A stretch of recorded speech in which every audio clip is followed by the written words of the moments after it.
Ibrahim Roble Warfaa oo loo yaqaanay Doonyaale waxa uu ku dhashay deegaanka Cadakibir oo koonfur bari kaga beegan degmada Cadaado ee gobolka Galgaduud taariikhdu markay ahayd 1923 waxa uu ku barbaaray degmada Ceelbuur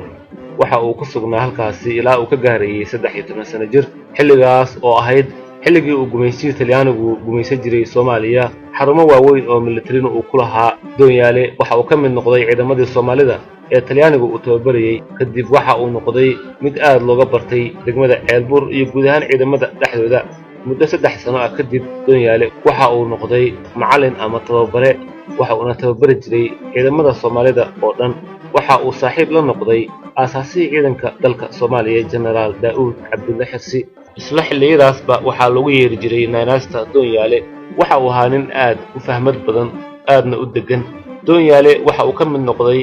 1954 ciidamadii ugu horreeyay ee dalka Talyaaniga tababar lagu qaaday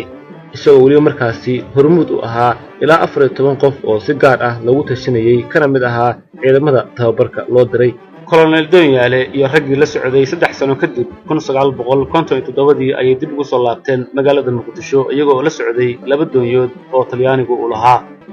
sanadkii 1960 General Daawud Cabdulle Xirsi aasaasii xoogga dalka Soomaaliyeed waxa uu Doonyaale iyo Salaad Gabayre u magacaabay in ay soo qoraan oo ay soo xulaan kooxdii labaad ee Talyaaniga lagu qaadi lahaa tababar ciidan sidaas ayayna ku soo xuleen kooxdaasi labaad ee tababarka loo qaadiyay ayaa waxay u qaybsanayeen ilaa 3 qaybood qaybta koowaad oo ah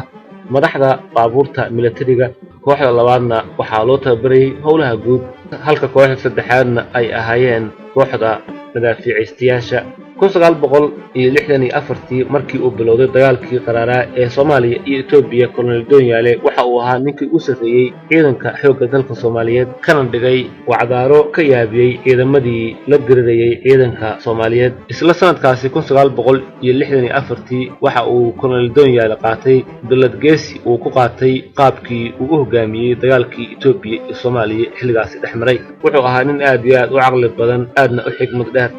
oo indergarada waxa uu jeclaa mar walba in Soomaaliya ay mid noqoto ayna hesho dawlad cadaalad ah oo loo siman yahay sidoo kalena aan Soomaaliya lahayn waxa uu ka soo horjeestay in Soomaaliya uu hogaamiyo military aan wax khibrad ah u lahayn maamulka oo yaqaan oo sida xabadda loo rido oo kaliya sidaas awgeed kama uusan qayb gelin militariga dalka qabsaday sanadkii 1969 oo ay hogaaminayeen Maxamed Siyaad Barre General Salaad Gabayre iyo saraakiisha kaleba sababta uu Doonyaale uga qayb gali waayay afgambigaasi ayaa waxaa ka mid ahaa kow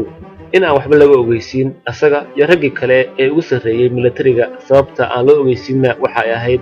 waxa la ogaa in uusan aqbalayn in Soomaaliya military hogaamiyo xataa haddii asaga laga dhigo madaxweynaha ama ra'iisul wasaaraha dalka khilaafkii Doonyaale iyo Siyaad Barre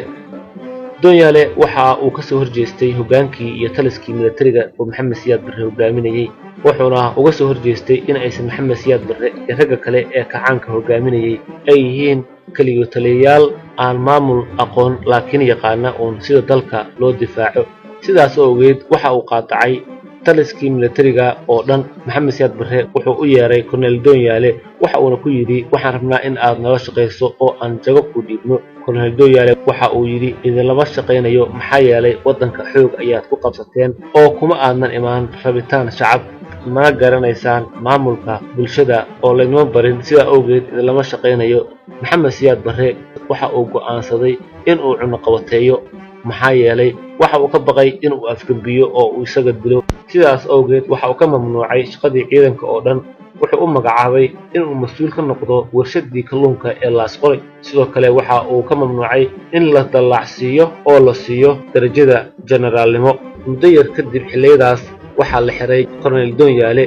waxa uu xirnaa muddo aad u badan oo dhan ilaa 10 sano waxa lagu xiray xabsiyo dhowr ah sida xabsiga 21 jirow iyo xabsiga Afgooye sida laga soo xigtay saraakiishii saaxiibka dawladda ahaa waxa uu muddadii uu xabsiga ku jiray aad uga fikrayay in uu dalku burburo oo ay qabsato xabashadu maadaama uu xogogaal u ahaa xagga cududda ciidan ee dalka isla markaasna raggii hoggaanka u ahaa qaarna la dilay qaarna xabsiyada laga buuxiyay